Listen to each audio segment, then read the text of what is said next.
All right, welcome everyone to our art history presentation. My name is Liz. I'm the program and outreach specialist here at the Wood County Committee on Aging. Today, Karlie will be presenting on Egyptian art for us. She is a BGSU student and is currently an art education major. So thank you so much for doing this for us, Karlie. Of course. Okay, so we're just gonna jump right in and get started. We're gonna be talking about Egyptian art, not all related to art, but we're gonna talk about kind of the architecture and kind of what goes on then. So what you really need to know about Egyptian art, let me just make that smaller, 1 second, is that it was art that was made for eternity. So anything that was made, it was made to last. It was very consistent, so it's very similar in the styles that they portrayed and how it shows. And then as we'll look at, it expressed life and how they expected life to be in the afterlife and showed pictures during that life, like during a person's life, and stability.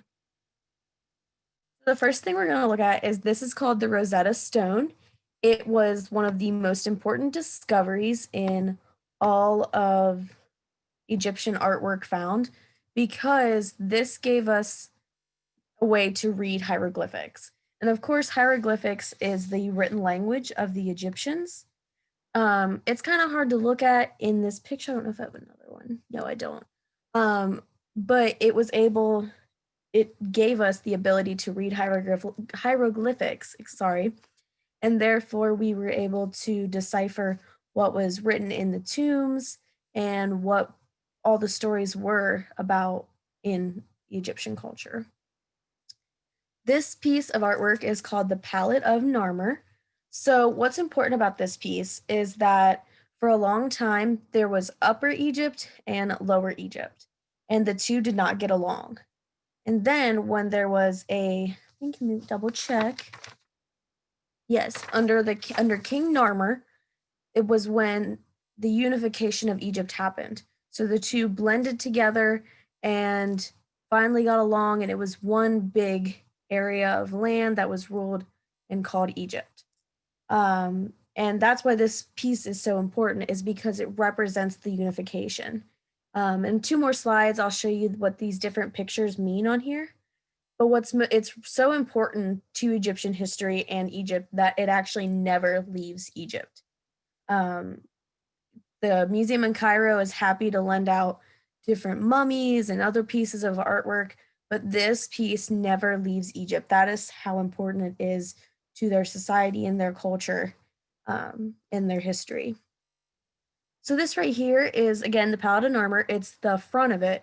So you can see right here, this is King Narmer. He is wearing the stereotypical crown that you'll always see on a Egyptian royal. You can see a little false beard that's sitting right here. And this right here is what he's holding is, remember off the top of my head. Anyway, this down here is like the dead foes, like the ones that did not agree with the unification and they would kill them. And this, of course, is the god Horus that they look to because they did believe in gods and goddesses. And he's just holding, see, what's it say? Holding a rope, binding foe's head. So it's a personification of Lower Egypt, like it says there. This is the back of the Palette of Narmer. So up here at the top, this is Narmer's name written. And then, of course, these are a head of the goddess Bat, or the goddess Hathor. She doesn't get talked about much, but she is on this piece, so it is pretty important. And then, of course, there's just the different things these mean. Here's a priest wearing a leopard skin right here, following the 4 standards of how they looked at things. But it's a really important piece in Egyptian artwork and Egyptian culture in general because it told the story of the unification of Lower and Upper Egypt. So kind of some history about Egypt was that in their culture, one of the most important people was the Pharaoh. And the Pharaoh, they believed, was the son. It was well, not always, but more than this, excuse me. It was more often than not a man. And they believed that that man, that son, was sent from the god Horus. And Horus, of course, was their sun god, but that was who they believed was sent to them from that god. And that was like the not fully mortal, but slightly god that like connected the two worlds and was fit to rule. The artwork we're going to be looking at, most of it was found in the tombs of these pharaohs. Not all, as we'll see, because some architecture, of course, is on the outside, like the pyramids of Giza. And like I said earlier, they believed in many different gods and goddesses. This right here is Isis. That's one of the most ones you'll hear about. Or Osiris. This right here is Horus. Trying to think if there's any of the ones you hear about more is those ones. The other ones are in the stories, but not as often as the main ones there. So we're going to start out with a little bit of architecture because before we can dig into the tombs, you need to know about them a little bit. There were 3 different styles of tombs that were built in Egypt, and this one is the first that came about. It was called a mastaba. It was the earliest funerary architecture. It was large, pretty much like a giant rectangle.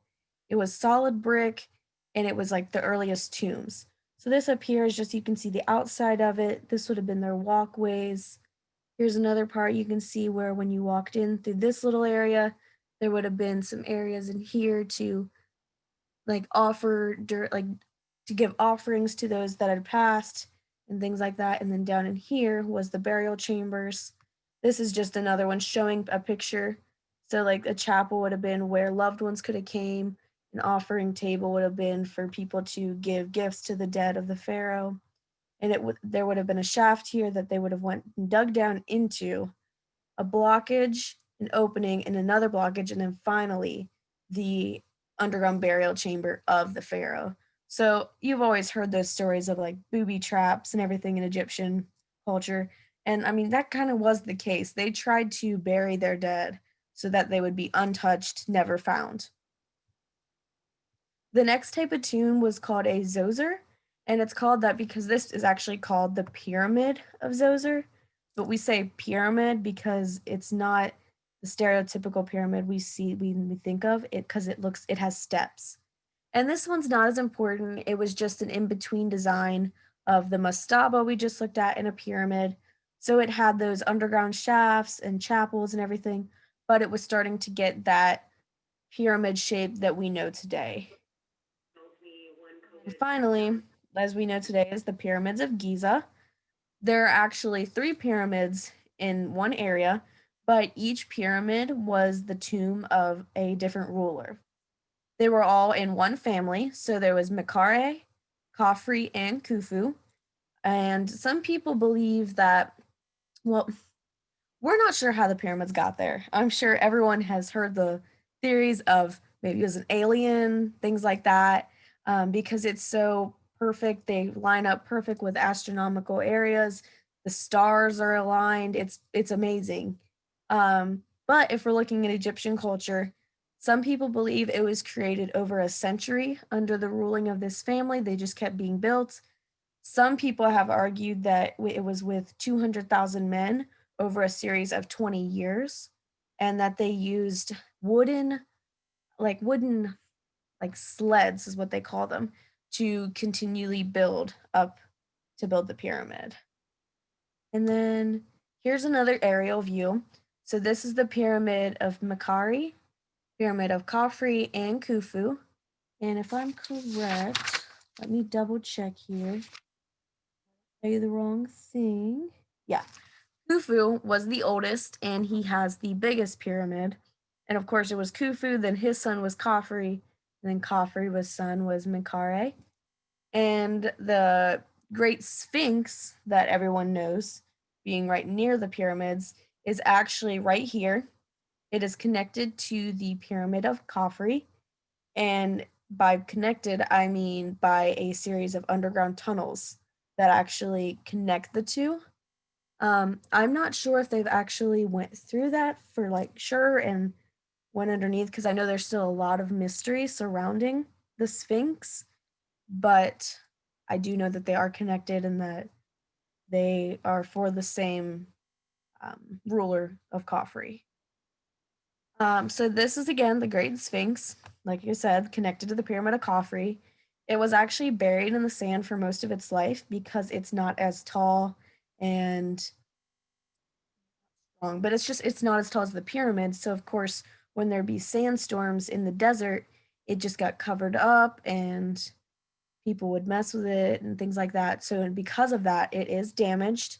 We can see here, you can kind of see where they would have built it because it is made of limestone. Just these little ridges here and how we can see the arms coming out. Here's another, not aerial view, but another view that you can see straight up of its face of how much damage it's sustained. You can see this outer, okay, what's it called? I can't think of the word, but you see this outer right here of like a head, there we go, a headdress, that's the word, of a headdress. And then right up here would have been where a cobra would have came out, like you'll see in a lot of Egyptian artwork of a pharaoh. There would have been a false beard that was hanging right here that has been knocked off. You can see the nose has been damaged, the eyes, and just the natural weathering that occurs from being out in the elements has happened here, which there's nothing we can do about that except do what we can to not harm it and excavate it and hurt it. So this is a picture of Khafra. It was another Egyptian pharaoh. It was found in Giza. And as you can see, his hands, so like I was saying, whenever you see an Egyptian artwork, it's almost always going to be a pharaoh or a royal. And you can tell that because there is going to be a false beard right here, kind of like a little, like a kind of a rectangle shape coming from its chin. They'll always have a headdress on, normally that has lines right here. Sometimes they'll have a cobra coming out of their head right here. I don't see any on this one, but it could have been, as you can see, this is damaged right up here, so it could have been knocked off. They're always wearing a pleated kilt, and normally the men, if it is a pharaoh, they're shirtless. You can see the definition on the shoulders and the arms and the muscles, and their hands are always in this position. One hand is laying flat, and the other one is almost like in a fist, like this. Some historians believe that that fist, the way it was being held, maybe held a, not a scepter, but like some type of, like a, not a pole, but just some kind of thing to assert dominance and everything. And we can also see that there's like a design right here, and that actually is showing the unification of Egypt as well, of upper and lower. Here's just another view. This is again the sun god Horus that I said that normally the Egyptians believed the pharaoh was the son of. So Horus gave birth to this man, and therefore that is why he is the king and the pharaoh. And again, you can see this false beard. It's actually broken. It would be longer, but that is a very big attribute of the Egyptian royals and what they were known for. This is another sculpture of Menkaure, the smallest pyramid, and his wife. You can see how his hands look like they were holding something, so perhaps like a wheelbarrow, or he's just, we don't know what it was, so it could have been anything that was in his hands. But you can just see the way his strong stature here, how he is shown to be just strong. You can see there's that false beard, there's that pleated skirt, he's wearing the headdress. And what's odd to look at here is that when you look at them up here, they look like they're on the same plane and that they look like they're at the same level. But then as you go down, he seems to be stepping farther up than she is. Can you guys see that? How his feet are kind of farther up and then hers are kind of back, almost as she's stepping back a little bit farther than him. And we think that's because they're trying to show that even though he is the divine and he is the most powerful, the wife of a pharaoh was just as important and had just as much power as they did. Yet they looked at the queen as a little bit like not as strong because she was a woman in a way, because we'll see later there was a pharaoh that was a queen or that was a female. And we kind of know that she was there for him as well, because you see her arms wrapped around him right here, as in like a loving embrace. Her arm is on his, or her hand is on his arm. And she's even wearing, it looks like a headdress, kinda. We don't know if that was supposed to represent her hair or if there was a type of headdress, but that sort of thing. We can just tell that there was a unity here and that they worked together, even though that he had more of the power.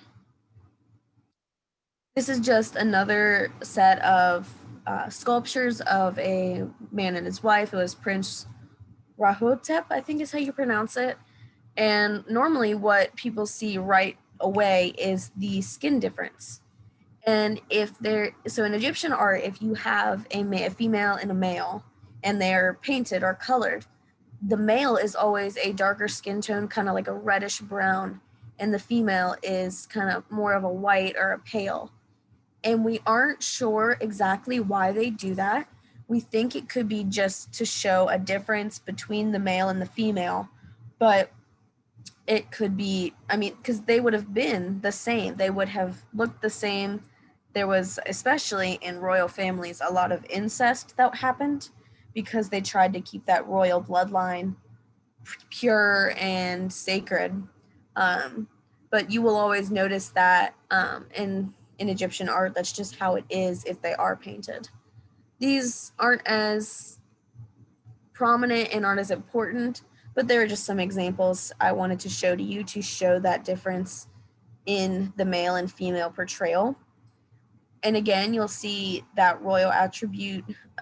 Since he's not a pharaoh, he doesn't have that headdress on, he doesn't have that fake false beard, but he does have his hand in that fist laying on his leg here. And kind of with the females, you'll notice that they're always in a long, very tight, almost see-through sheer type dress and this large necklace here, whereas the men normally are in one pleated skirt, shirtless, neither wear shoes, that type of thing. This is an example of one of the paintings we have found in a tomb.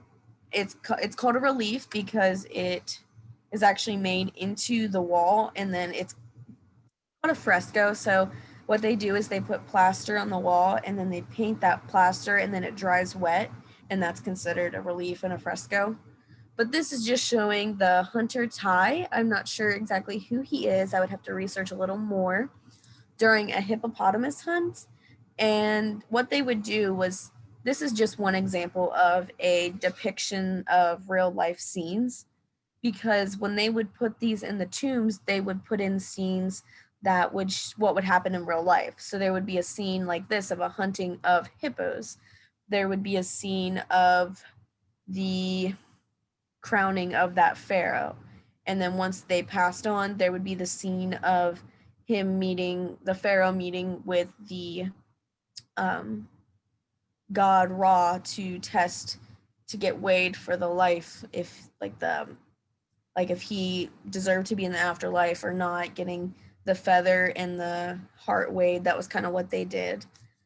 But this is just one of the reliefs that were put inside the tomb to show what he did in his life on earth, or they did on their life on earth, to take into the afterlife with them. This is an Egyptian hippo that was found in a tomb. We can see that it was painted, so it was painted a bright blue, and then on top there are outlines of river plants to symbolize where the hippo lived.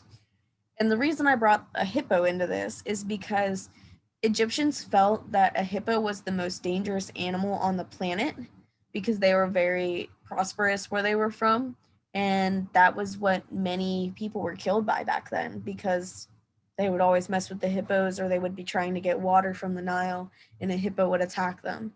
And it's interesting that they chose such a soft blue to represent a hippo, since they made it so dangerous. But the blue almost makes it look like, oh, it's so cute, let's give it to the children to play with. I don't know, it's just odd to me that they would choose such a soft, inviting color when it was such a dangerous and hated animal in that sense. Okay, this is the Pharaoh Hatshepsut. She is the best known female pharaoh well, there's controversy over whether she is or Cleopatra, but she is the most well known because she declared herself king. Her son, or stepson actually, Tutmos III, when her husband her husband died, it should have went to him. The pharaoh should have he should have been given the rights, but he was so young at the time that even though he was pharaoh, she took over all the duties and started doing everything. So she declared herself king. She even took on all the attributes, so all the titles, all the depictions. Everyone even referred to her as His Majesty because the title of queen only meant wife of the king. So she was still considered king even though she was a woman, because queen at that time meant nothing. She was very powerful. She had lots of temples erected in her name. She had lots of artwork. These are just two of them that are depicting her as the pharaoh. You can see here is that headdress. You can see kind of where the remnants of that cobra would have been.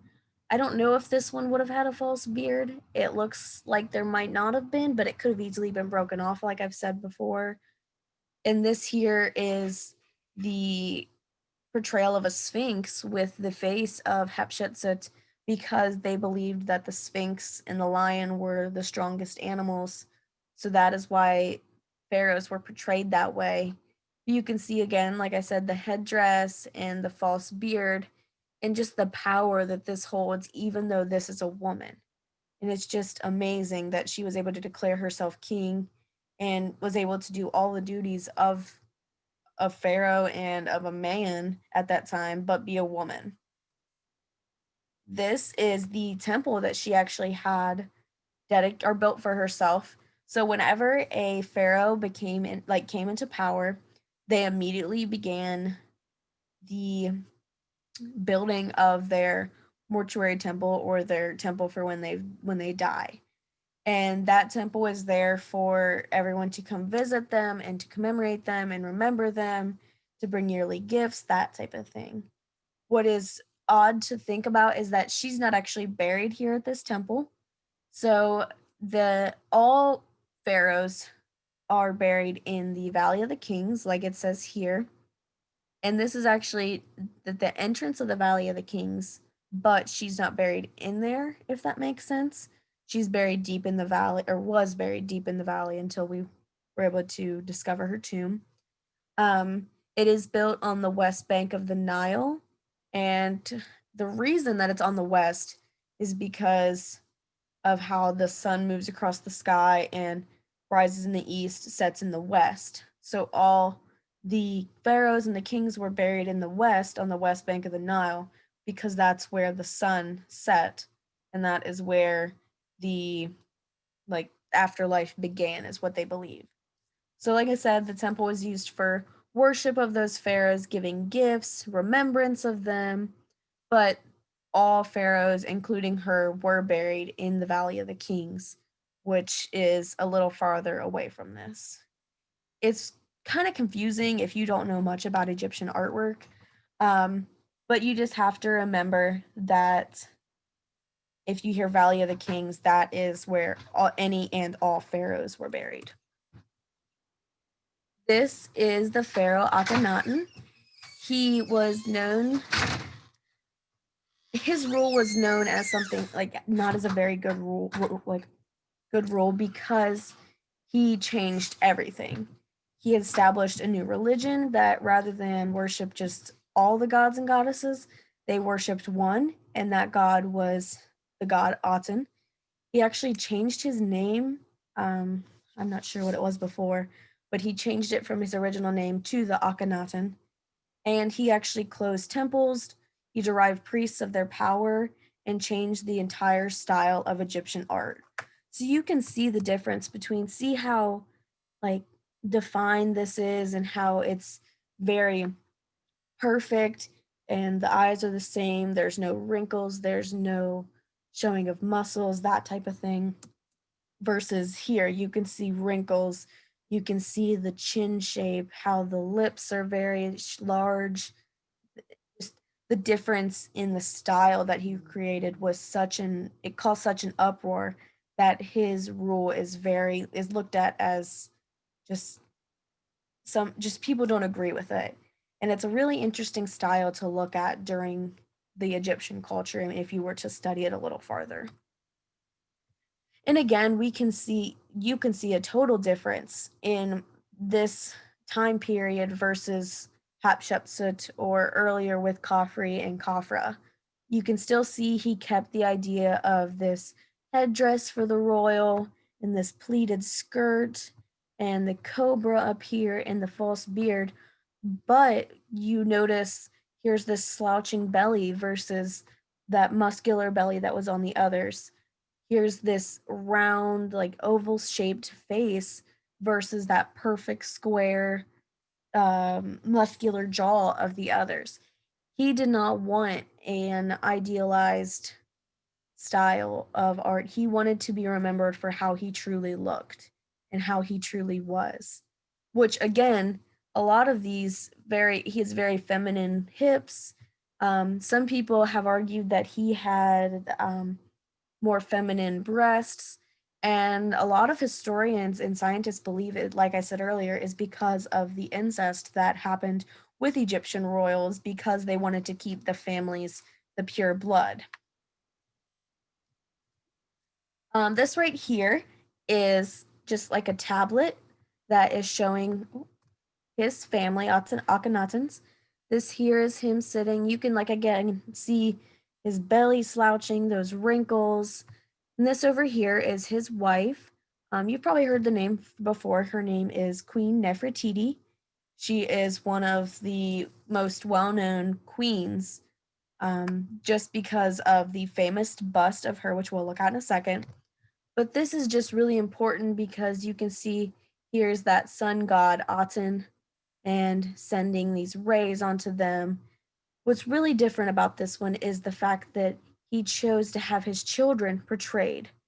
We can see these are daughters that they're having just a family moment, just kind of playing, having fun. Looks almost like he's kissing this daughter, which was something that had never been put into artwork before.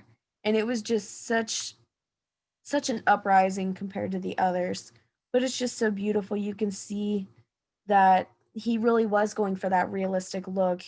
You can see the sloping and the sagging of the bellies and those wrinkles and that playfulness that you can almost feel from looking at a piece of stone. It still feels human like and like the children are trying to play with their mom and dad.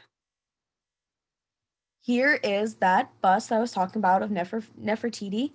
And it's so beautiful to look at these colors and to know that this is really what she would have looked like. She was known to be one of the most beautiful women in that time.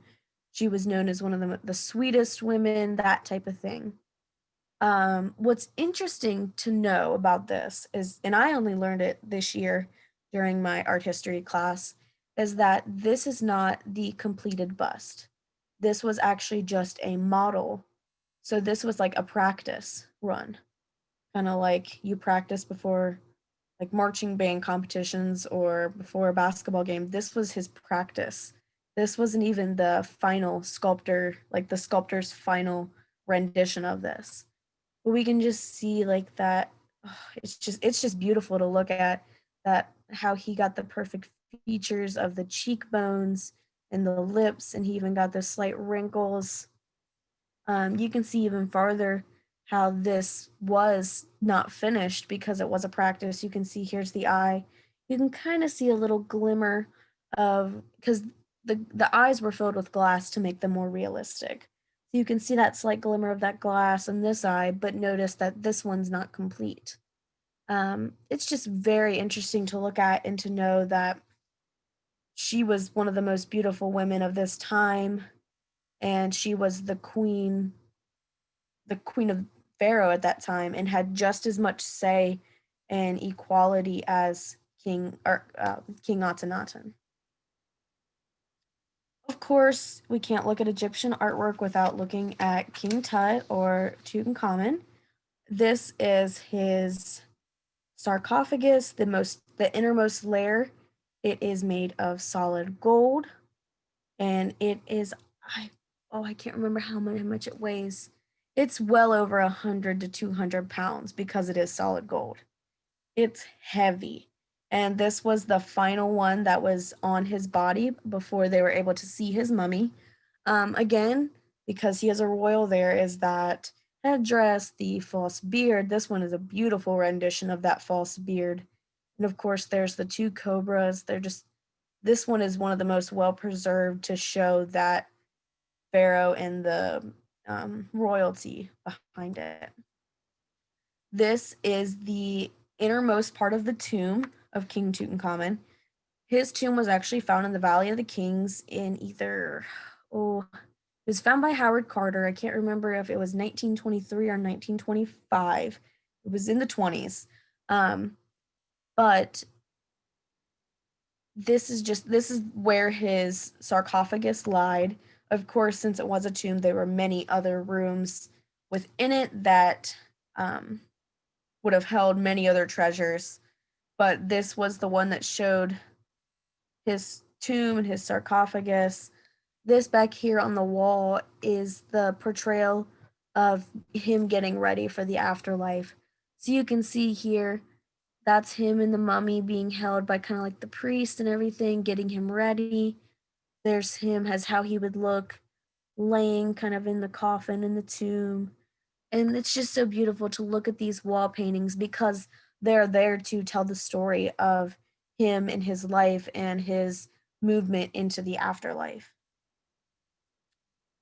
I just thought this was interesting to look at. This is a picture of the rope that was holding the tomb closed. So this one piece of rope for 3,000 years held this tomb closed, and I just thought it was just pretty interesting to look at. You can see too here some hieroglyphics on the wall, and I believe that there was probably a warning that if people broke into the tomb, they would be cursed, things like that, to try to defer the grave robbers from trying to go in there. This is King Tut sitting on a chair, and this is actually a small portion, a zoomed in of a large chair. You can see the armrests here and the armrest here, but that's just one of the pictures that is inlaid in the chair out of solid gold, of course, because everything was gold in his tomb, which is insane because that's just so much money to imagine laying there for thousands of years. But we can see the characteristics of, remember the pharaoh we just talked about, Akhenaten, the style he gave. So there's that over exaggerated belly, there's those odd looking hips, the face looks a little more like the original Egyptian art before Akhenaten's rule, but we do know that we can notice there's that belly and things like that. Here's just another close up on that wall of his tomb, them getting him ready again, like I said, and just kind of the movement of from his death into the afterlife. And then this here is just kind of like a table that was in one of his tombs, and there is like the entranceway into another room of the tomb, and it's tiny, as you can see. So if you can imagine trying to go through all of these pieces of gold and gifts that were given to King Tut in the complete darkness while trying not to break anything, because you'd be in big trouble, and trying to fit through these tiny spaces is insane. And then this right here is the canopic jars that held King Tut's organs, because as when they did when a pharaoh died and they turned him into a mummy, they did pull out all of their organs and put them into special jars, because that was just their style, that was their culture and what they did. And then this, holding the jars, was within this large solid gold fixture here, and it was in a completely separate room from where his sarcophagus lied. It was multiple rooms for his tomb and for his just where he was buried, and it was, like I said, filled with solid gold, multiple artifacts. I know that when they cataloged all the items, it was thousands upon thousands of different artifacts because they had to do every single one of them. What's interesting about King Tut is that he was only in his early 20s when he died. Historians believe he died between ages 17 to ages 22.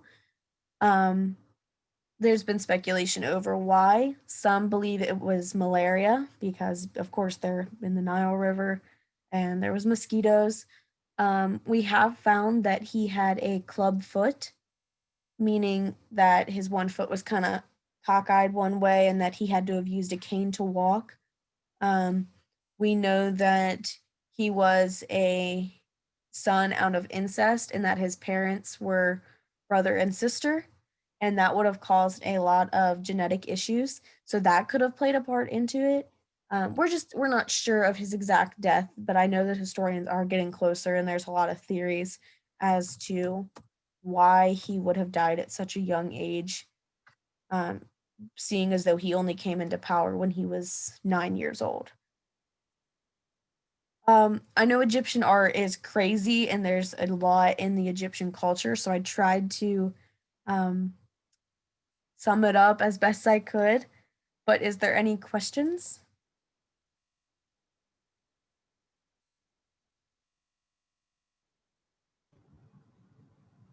Karlie, Yeah. on one of your earlier slides, you had a list of the prominent gods and goddesses. Mm-hmm. And I squinted to try to read all of those, but I didn't see the god Ra on there.